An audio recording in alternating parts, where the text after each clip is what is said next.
the avoidance of taxes is the wrong way to look at it. Okay? Maybe reframe it for us then. Your portfolio value today is not your actual portfolio value. Welcome to How to Retire on Time, a show that answers your retirement questions. Say goodbye to the oversimplified advice. This show is all about the nitty-gritty so you can determine what is right for you. My name is Mike Decker. I'm a financial advisor and fiduciary alongside David Franson here, my colleague. As always, text your questions to 913-363-1234 and we'll feature them on the show. Just remember, this is a show, not financial advice, so please use it to do your research. David, what do we got today? Hey, Mike, most of my investments are in a brokerage account. How do I set up my retirement plan without creating a huge tax bill? So the truth of the matter is, if you want to use those funds in retirement, you're going to pay taxes. No way around it. Yeah. Yeah. And maybe that's okay. It's okay. Yeah. If you're paying taxes, you did well. Okay, yeah. These are first world problems, as they say. Yeah. But so the avoidance of taxes is the wrong way to look at it. Okay? Maybe reframe it for us then. Your portfolio value today is not your actual portfolio value. What do you mean by that? Yeah, isn't that elusive? Yeah. Your portfolio value is, let's say, 15% less of the gains. Just look at it from the net of 15% long-term capital gains amount. Okay. That's really your portfolio value. And people have a hard time with this. Yes. We want to see the higher number. That's not the number to look at. So let's say you bought a bunch of stocks at $5 a share. They're now valued at $10 a share. So you're just looking at the $5 basis, how much you paid for it, plus 15% less of the $5 gain per share. That's really what your portfolio is valued. Okay. Now you could say, oh, well, Mike, but 0% capital gains, that's a nice deal. Yeah, if you live below those means, and you either have to do a significant amount of IRA to Roth conversions to then tap into those assets later on in life, which maybe you could do, but your Social Security might get in the way too. And so how will it get in the way? Yeah, your adjusted gross income is really what's going to dictate. I mean, that your taxable income is going to dictate which capital gains bracket you're in. Okay. Most people in retirement are in the 15% capital gains bracket. Whether they want to sell it now or later, that's going to be up to them. So this idea of, well, I want to, let's say they got everything in Apple. Okay. Apple, great company. If you kept it all in there, I don't think it's the end of the world, but should you? That would be considered risky because it's all in one company. Okay. Even the greats can fall. So you're saying that it was great to have it all in that one company while you were accumulating, but once you hit retirement, maybe you shouldn't have all your It's all at risk. apples in one basket. Yeah. Sorry. Yeah, that was great. Thank you. Yeah. But the point is, oh, well, I want to phase out of this slowly. Why? You're not necessarily paying more or less taxes necessarily. You need to look at the other parts of your tax return. But I mean, all things considered, you're paying 15% effective tax rate on those assets. So if you can stabilize the other part of your income that year, or maybe all of your income comes from this one source, you're selling Apple, some of it's going to take care of your income this year, some of it's going to just go to other assets.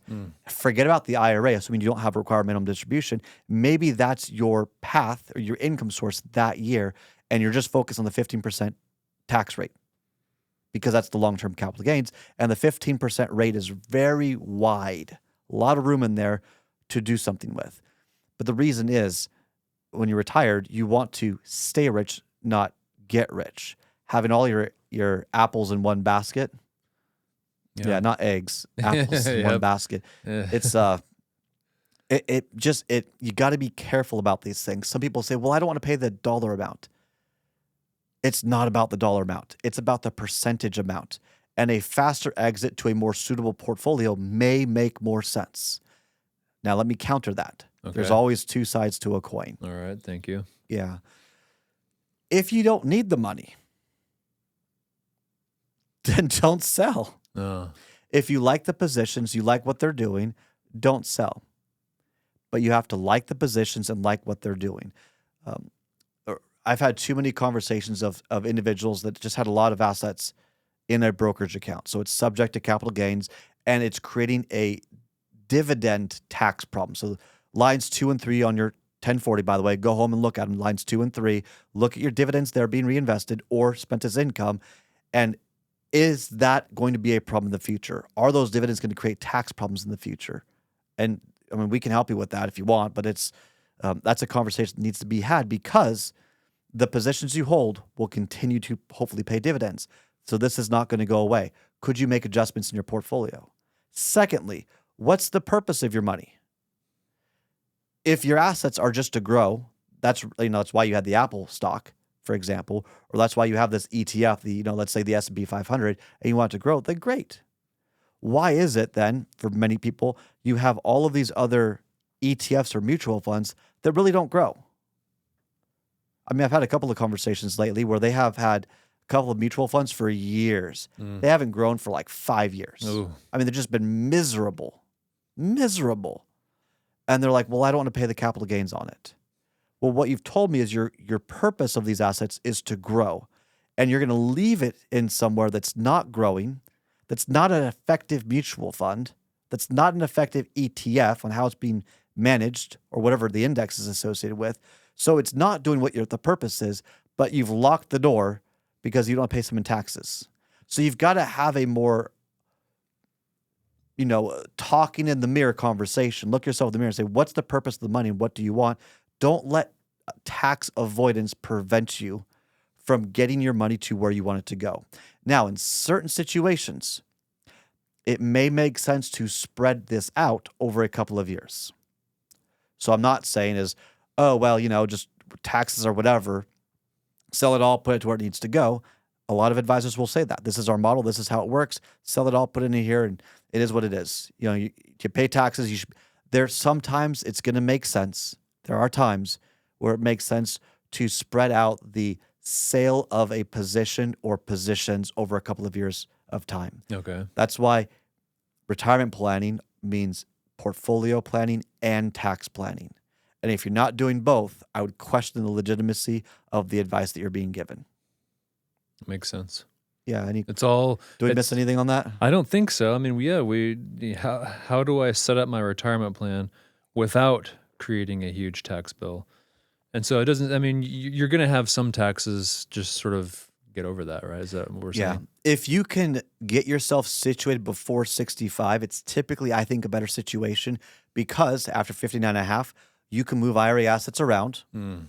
You can start doing IRA to Roth conversions, and you can go into a higher tax bracket if needed during those periods of time, and kind of get things somewhat situated so that there's a system from 65 on, and you're not creating inefficiencies with IRMA, the Medicare surcharge. Yeah. You're not creating inefficiencies with the senior deduction. So 65 plus, there's an additional $6,000 you can deduct per person. There's other benefits that you could be utilizing. So the 59 and a half to 65 years old, that's kind of your, in my mind, best time to not forget about taxes, but just say, I've got this window to really move things around, to get things situated.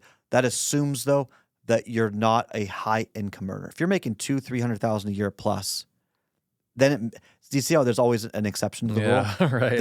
It may make sense to not do IRA to Roth conversions. It may make sense to not sell some of your brokerage account there. So hopefully this helps illustrate the different scenarios to where it may make sense, it may not make sense. Everyone's situation is going to be different, but you don't want to make decisions to avoid taxes. You want to understand the plan, the portfolio, and the tax implications of the different decisions that you're making and how it can help protect your money, preserve your assets, but maximize your overall quality of life. I mean, the goal is, how do you get the most out of your money? That's, I think, the most basic question. How do you get the most out of your money? And that's kind of the point of this conversation is, what strategies are you going to do? How do you get there? Is one move? Is it a couple of moves? Can it be done in 1 year? Can it be done in a couple of years? But there is a right way. The question is, which way is right for you? Hey, thanks for watching this video. Make sure that you like and subscribe first, and then go to www.retireontime.com to grab a copy of my book, How to Retire on Time, take a few courses about retirement, join my newsletter, and so much more. Now, if you want to work with one of our advisors here at Kedrick Wealth, who can help you put together a retirement plan that's designed to last longer than you. Just click the button, Get Started. Everything we do is intended to help you retire on time. We hope you enjoy, and we'll see you in the next show.